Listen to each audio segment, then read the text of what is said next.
السلام عليكم ورحمة الله وبركاته. شلونكم؟ شو أخباركم؟ إن شاء الله تكونون بخير وصحة وسلامة. اليوم راح أسوي طريقة جدا مختلفة عن البقية للكيك. هي كيكة تعتبر صحية، إن شاء الله تجربونها وتعجبكم. بالبداية راح أحتاج إلى بيضتين بدرجة حرارة الغرفة. أكيد كل كيك لازم نستعمل البياض وكل المكونات تكون بدرجة حرارة الغرفة. بالأول راح أخفقها على سرعة واطية بالخفاقة الكهربائية، وراح أضيف لها السكر، تقريبا نص كوب من السكر بالتدريج لحد ما يرتفع عندنا الخليط ويصير رغوي ولونه فاتح. مدة الخلط تقريبا لمدة 5 دقايق لحد ما نوصل إلى هذا القوام اللي يكون أصفر فاتح ورغوي. هسه راح أضيف له كوب كامل من الحليب، أيضا يكون بدرجة حرارة الغرفة. وبالنسبة للمكون الدهني ما راح أستعمل زيت، راح أستعمل نص كوب من الراشي. طبعا هذا سمسم أني طحنته وسويته راشي. فراح أضيفه كله على الخليط وأخلط خلطة كل سريعة تقريبا ل20 ثانية.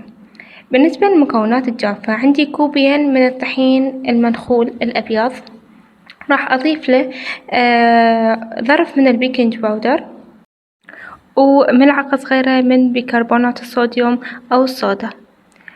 وهسه راح أبدي أضيف المكونات الجافة على المكونات السائلة تقريبا لدفعتين أو 3 دفعات، وأبدي أخلط باتجاه واحد، وضروري يكون الخلط يكون بطيء، ونحاول حتى ما يروح عندنا الرغوة أو الهواء اللي دخلناه داخل الكيك. وهيك صار عندنا الخليط شوية يكون سميك. هنا أنا قطعت تقريبا كوب من الجوز، طبعا الكمية حسب ما أنتم تحبون. شوية غلفتها بملعقتين من الطحين، وراح أنخلها حتى أتخلص من الطحين الزائد. والجوز شوية قطعته لأصغار حتى ما يكون مزعج بالأكل. وهسه راح أضيفه على الخليط. اتأكدوا إنه يتغلف كل زين بالطحين. هنا تقدرون أيضا تحطون خطوة أيضا إنه تخلون زبيب، بس همين لازم تغطونه بالطحين. خليت الجوز على الخليط الكيك، وهسه راح أخلطه خلطة سريعة. وأنا مجهزة الفرن على درجة حرارة 180 بس من جوا. هسه راح أخلطه خلطة سريعة، وراح أجيب القالب. القالب انتم تحبونه تقدرون تستعملون مغلفته أني بشوية زيت وملعقة من الطحين. راح أخلي الخليط بالقالب، وراح عدله أهم شي يكون متساوي. وهسه راح أضيف على الوجه أيضا شوية من الجوز للشكل. وهسه راح أخليه بالفرن تقريبا لمدة 40 دقيقة، بعدين أفتح الشواية من فوق حتى يتحمر عندي الوجه.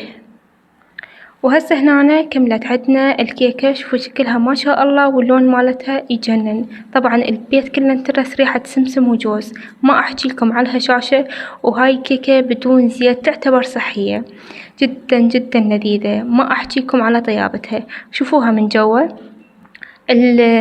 الراشي منطيها قوام جدا جدا لذيذ. أتمنى إنه انتم تجربونها، وإن شاء الله تطلع عندكم النتيجة مثل ما طلعت عندي. وهنا وصلنا إلى نهاية الفيديو. إذا عجبكم الفيديو والوصفة لا تنسوني من اللايك والشير والسبسكرايب، وتضغطوا على جرس الإشعارات حتى يوصلكم كل شي جديد، طبعا فضلا وليس أمرا. ومع السلامة، أشوفكم في فيديوهات جديدة.